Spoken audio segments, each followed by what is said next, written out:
Hello and welcome! We're about to dive into one of the most game-changing periods in all of human history. This isn't just a story about art and old books. It's about a total revolution in thought that literally built the world we live in today.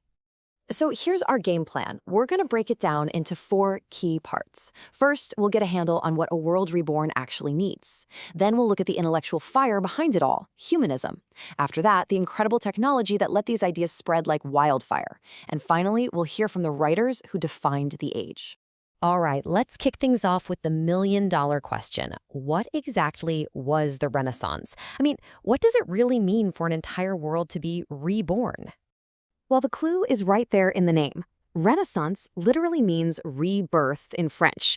You have to picture it as Europe waking up after the long sleep of the Middle Ages and suddenly rediscovering the incredible art, science, and philosophy of the ancient Greeks and Romans. It was a massive explosion of creativity. And this rebirth really stood on 3 huge pillars. First, you had that revival of classical learning, which was pushed forward by these thinkers called humanists. Second, the Reformation, a movement that shook the foundations of religion. And third, a brand new age of global exploration. Think Columbus sailing across the ocean. The amazing thing is how these 3 things all feed into each other. Now, to help you lock this in, here's a super simple way to remember them. Just think RRE. That's for revival, reformation, and exploration. RRE. Got it? Okay. So let's take a little deeper into that first pillar, the revival of learning. We need to talk about the intellectual engine that powered this whole transformation. And that engine was called humanism. So what was humanism? Well, it was a direct pushback against the way things were done in the Middle Ages. Instead of focusing only on God and religious rules, humanist scholars dusted off those old Greek and Roman texts. They became obsessed with human potential and with real-world topics like love, politics, power, and just what it means to be human. And this chart just lays out the difference so clearly. Medieval thinking was all about theology and faith, but Renaissance humanism, it flips the script. It puts humanity right at the center of the story. Now, this doesn't mean it was anti-religion, not at all. It was just a major pivot in focus, from the heavens down to the human experience on Earth. This idea here, based on a famous humanist text, just captures that spirit perfectly. This powerful, optimistic belief that man is capable of great things. The idea that you, as an individual, could achieve incredible things, that was the fuel for everything that followed.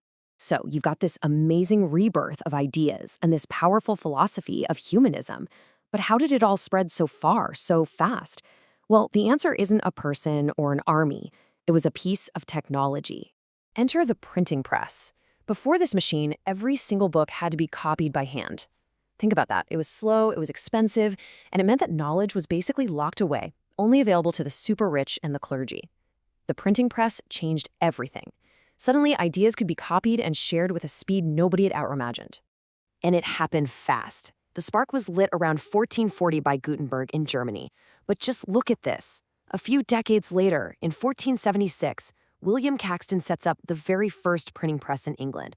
This wasn't just an invention. It was the start of an information explosion. And the ripple effects were absolutely massive. Mass production meant books got way cheaper. Cheaper books meant more people could actually own one, which meant literacy rates started to climb.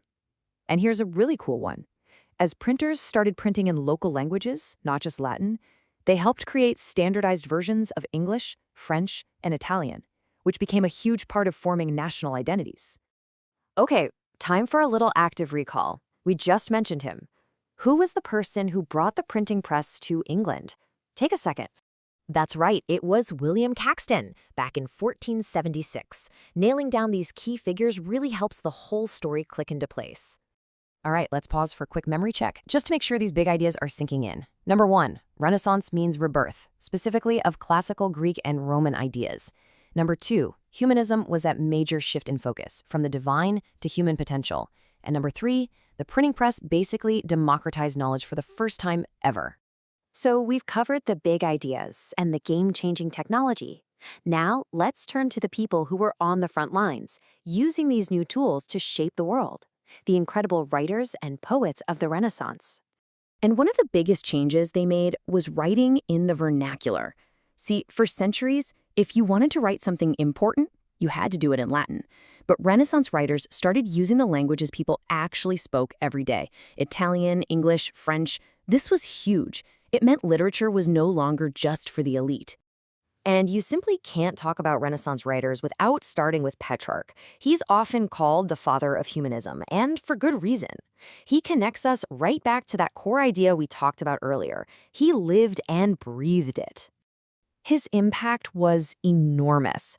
He wrote his famous collection of poems, the Canzoniere, in everyday Italian, and it was all about his personal feelings of love and self-discovery. He also perfected the sonnet, a poetic form we still use today. And he was a tireless champion for studying the old Roman poets, bringing their genius back into the light. Now, another absolute giant from this period is Dante Alighieri. He's a fascinating figure because he's kind of a bridge. He has one foot planted firmly in the medieval world, but the other is stepping right into the new world of the Renaissance. And his masterpiece, The Divine Comedy, is just monumental. It's this epic journey through hell, purgatory, and heaven, and he wrote the whole thing in the Italian dialect spoken in Tuscany. By doing that, he basically proved that a modern language could be just as powerful and beautiful as Latin, setting the stage for centuries of literature to come. So when you step back and look at the whole picture, this quote really says it all. This wasn't just some quiet artistic movement. It was one of the most dynamic, explosive, and revolutionary periods ever. It truly did set the stage for our modern world. And so I want to leave you with a question to really chew on. Just think about it for a second. How would our lives be different today? Our ideas about ourselves, our access to information, even the art we create, if this incredible rebirth had never happened?